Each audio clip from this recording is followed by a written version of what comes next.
Di sebuah rumah sakit tua yang akan segera ditutup, terdapat satu bangku tua di depan kamar mayat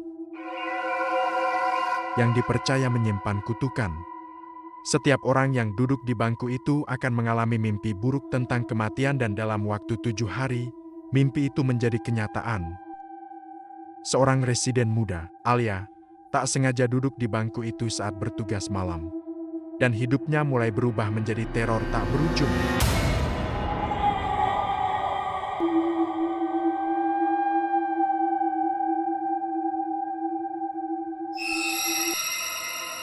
Alia baru saja menyelesaikan laporan medis di ruang IGD. Tubuhnya pegal, matanya perih, dan suasana malam terasa terlalu sunyi. Shift malam memang tak pernah menyenangkan. Apalagi setelah kematian seorang pasien siang tadi, yang meninggal mendadak karena gagal napas. Padahal pagi masih bisa bercanda.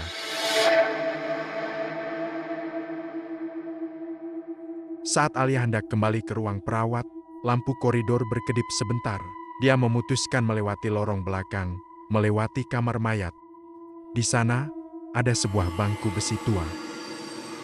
Kursi itu terlihat tidak nyaman dan karatan. Tapi malam ini, entah kenapa, kakinya seperti otomatis mengarah ke situ dan Alia pun duduk untuk merilekskan punggung dan mengatur napas.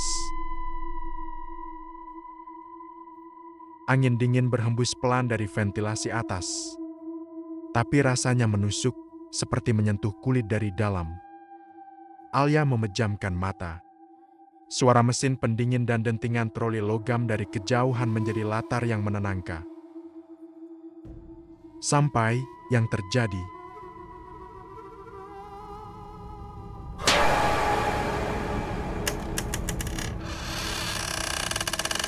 Suara keras dari balik pintu kamar mayat membuatnya melompat.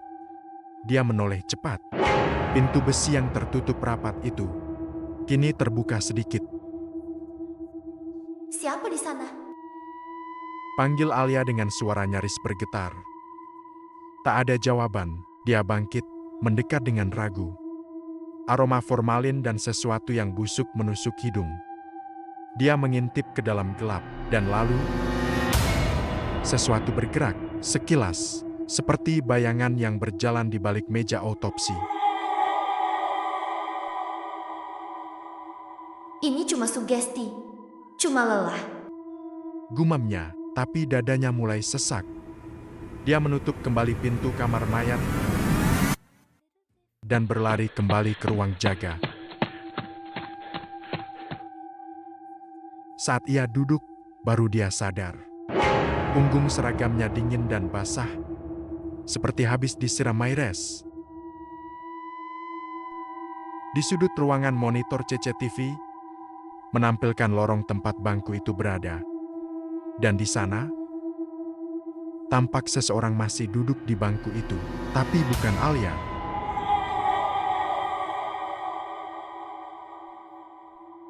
Pukul 02,16 dini hari.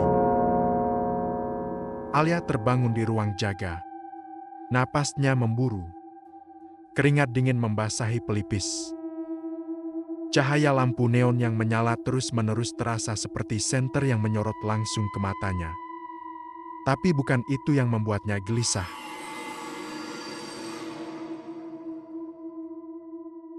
Mimpi itu masih jelas. Terlalu nyata. Dia berdiri di lorong rumah sakit yang sama. Tapi sepi dan membusuk. Dindingnya retak. Lantainya licin oleh cairan merah kehitaman. Di ujung lorong, seseorang berdiri membelakanginya. Sosok berjubah rumah sakit, rambut panjang menutupi wajah. Lalu suara berat yang tidak berasal dari mulut siapapun terdengar. 7 hari kau sudah duduk, sekarang giliranku berdiri.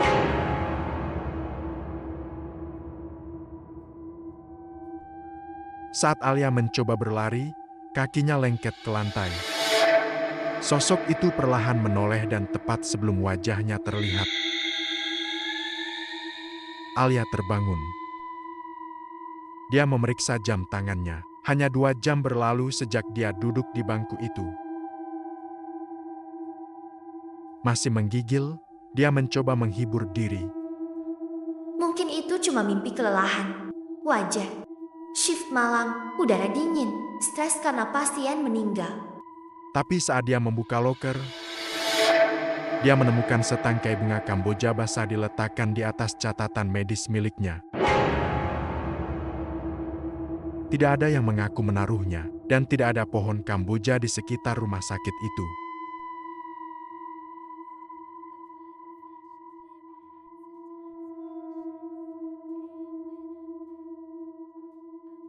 Keesokan harinya, Alia memutuskan untuk tidak langsung pulang.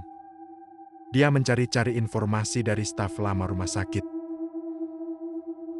Seorang cleaning service bernama Pak Rahmat, yang sudah bekerja di sana selama 20 tahun, akhirnya bicara setelah sempat ragu.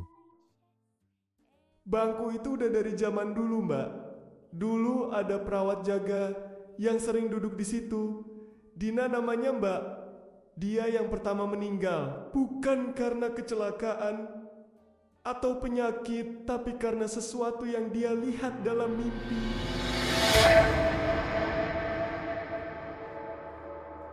Apa maksudnya, Pak? Katanya, setiap malam setelah duduk di bangku itu, dia mimpi dirinya mati dengan cara yang beda-beda. Dan pas hari ke-7, dia betul-betul mati.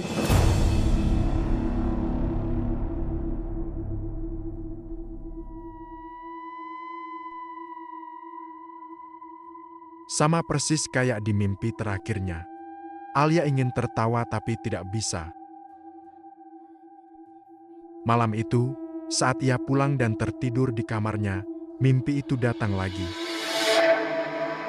Kali ini ia melihat dirinya sendiri, terbaring di atas meja autopsi, dengan perut terbuka dan tangan menggenggam bunga Kamboja.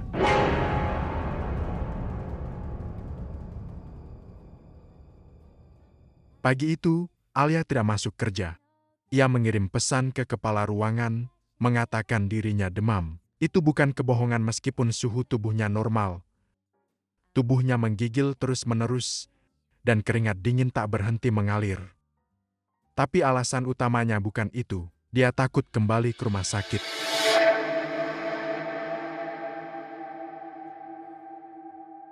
Mimpi kedua masih membekas. Tubuhnya di meja autopsi, terbuka, dan bunga Kamboja dalam genggaman. Semakin nyata, semakin sulit baginya menyebut semua ini sekadar mimpi.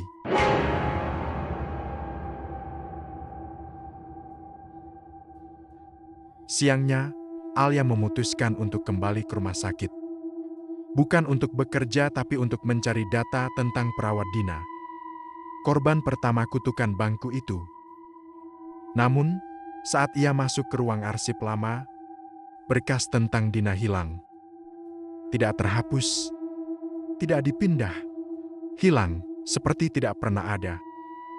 Dia bertanya ke Pak Rahmat lagi, tapi lelaki tua itu hanya menggeleng. Kadang yang diambil bangku itu, jejaknya pun ikut ditarik. Kalimat itu menggema di kepala Alia sepanjang sore.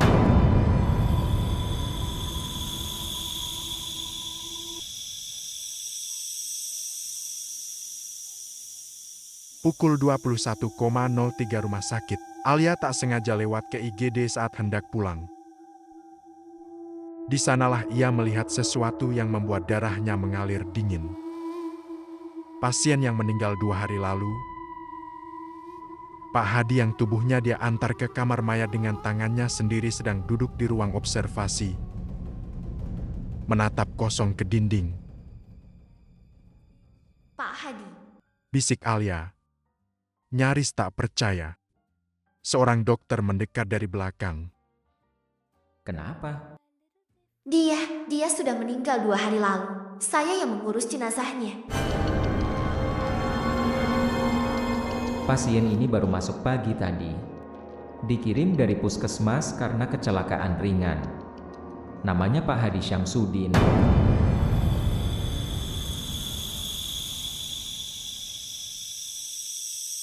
Alia merasa jantungnya nyaris berhenti.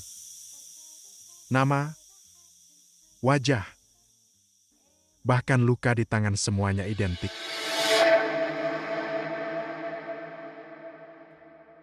Dia menatap pria itu lekat-lekat. Pandangan Pak Hadi perlahan beralih ke dirinya. Dan saat mata mereka bertemu, pria itu tersenyum lebar tapi bukan senyum hangat. Itu senyum hampa. Seolah menyimpan sesuatu yang belum mati sepenuhnya. Dan dari saku jubah pasiennya, keluar setangkai kamboja basah.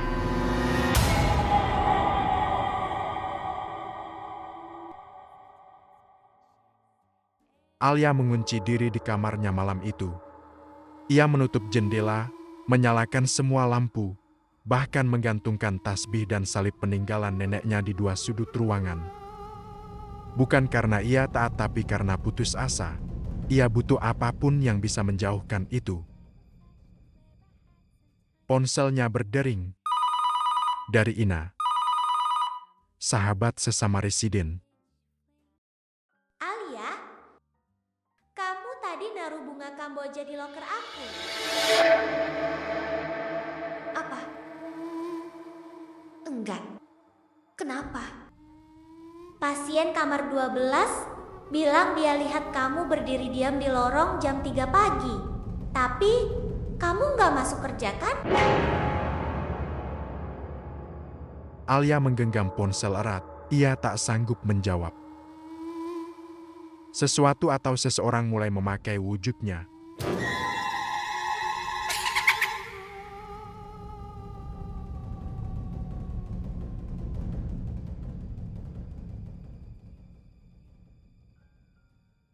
Keesokan harinya, Alia kembali ke rumah sakit untuk mencari CCTV malam sebelumnya.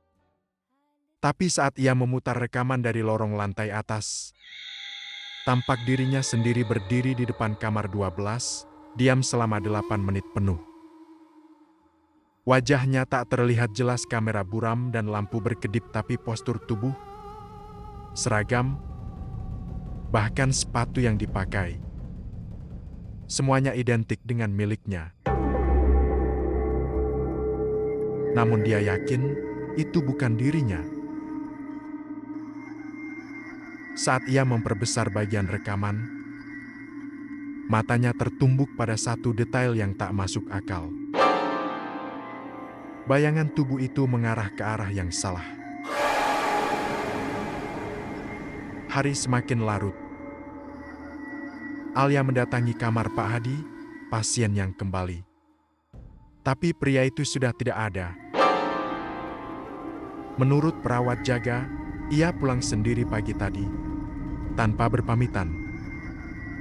Anehnya, tidak ada satupun staf yang melihatnya berjalan keluar. Bahkan security di pos depan pun tidak mencatat namanya.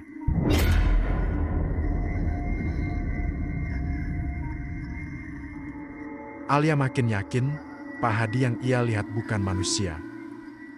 Ia berjalan cepat menuju lorong kamar mayat. Bangku itu masih di sana, diam, membisu, seolah menantang siapapun untuk duduk lagi. Dan di bawah bangku itu, tergeletak potongan kecil kertas, sobekan dari berkas medis kuno. Di atasnya tertulis tulisan tangan goyah. Hari ketiga, dia mulai menyamar jadi kamu.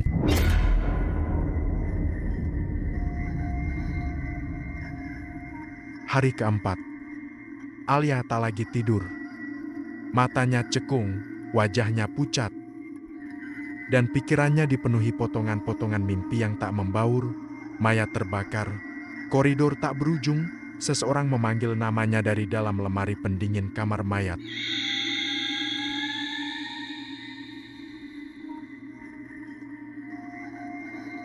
Siang itu, ia memaksa masuk ke arsip rumah sakit lama, ruang yang sudah ditutup sejak renovasi 10 tahun lalu. Di balik rak berdebu, ia menemukan berkas usang Dina Mulyani, perawat IGD, meninggal ke 2006. Namun berkas itu bukan laporan kematian biasa. Ada catatan tambahan tulisan tangan dokter pengawas waktu itu. Pasien terakhir yang ditangani tidak terdaftar, wajah tak dikenali. Malam sebelum kematian, perawat Dina berteriak-teriak di lorong sambil menangis.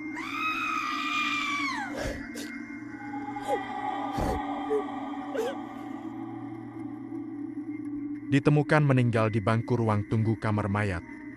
Tidak ada luka luar, tapi tidak ada bola mata di tengkoraknya.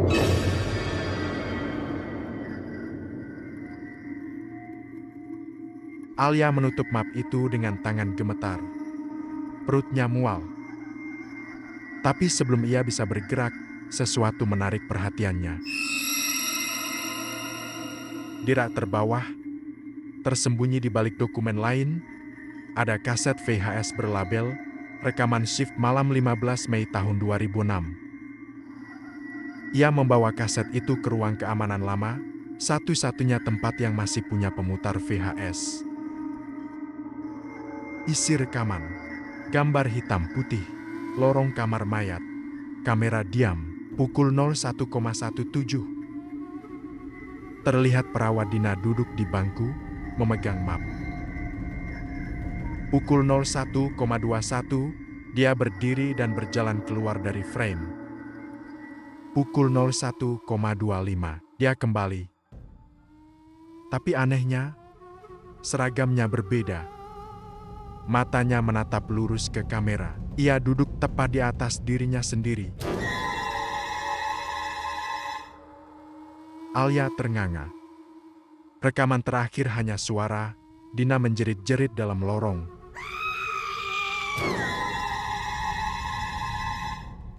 Lalu tiba-tiba sunyi. Tak ada sosok yang lari. Tak ada yang datang menolong. Dan selama 1 menit terakhir, layar hanya menunjukkan bangku kosong, dengan 2 bayangan yang mengarah ke arah berlawanan.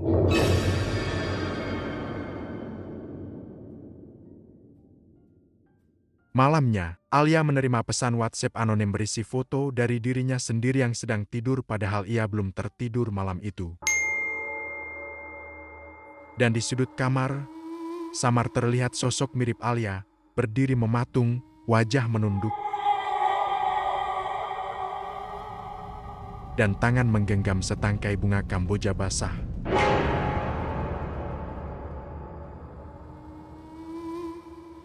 Hari ke-7, Alia sudah kehilangan kemampuan membedakan mimpi dan nyata. Ia melihat bayangan dirinya sendiri muncul di cermin tapi wajahnya tak punya mata. Ia mendengar suaranya sendiri memanggil dari balik pintu lemari. Ia mencium aroma bunga kamboja dimanapun ia berada, bahkan di tengah keramaian kafetaria rumah sakit.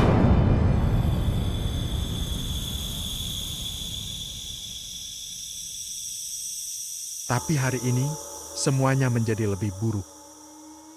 Pagi pemakaman, Ina, sahabatnya, menelepon dengan suara panik.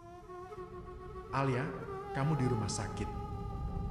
"Enggak, aku di kos," jawab Alia lemas. Ina terdiam sebentar. "Alia, aku baru dari pemakaman. Kami semua barusan nguburin kamu."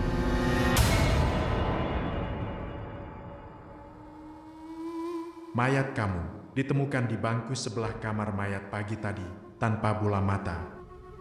Dokter forensik bilang kamu meninggal sekitar jam 2 malam." Alia tak bisa bernapas. "Tapi aku masih di sini. Aku masih..." Terdengar ketukan pelan di pintu kosnya. Dia mematikan telepon dan mendekati pintu. Tapi sebelum ia membukanya, sebuah suara terdengar dari balik pintu. "Kamu tidak seharusnya masih hidup."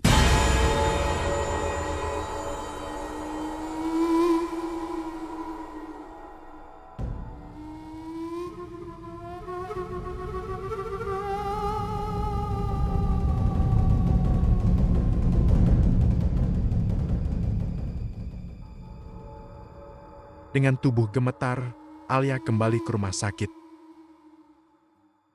Ia memaksa masuk ke ruang forensik dan melihat kantong jenazah bertanda namanya sendiri.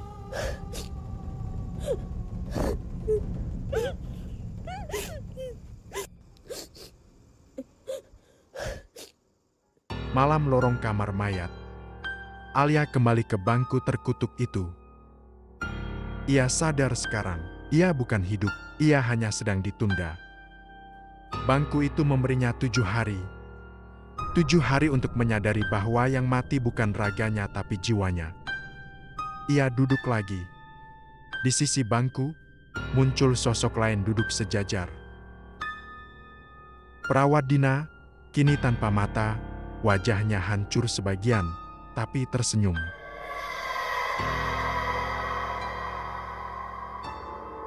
Kita semua duduk di sini dulu, sebelum jadi mereka yang berdiri. Dari arah lorong, terlihat 3 sosok lain berjalan pelan. Semuanya memiliki wajah Alia, tapi hanya satu dari mereka yang membawa sekop. Satu persatu sosok itu mendekat, lalu berlutut, membuka tanah di samping bangku. Kamu salah dimakamkan. Sekarang giliran kami memperbaiki.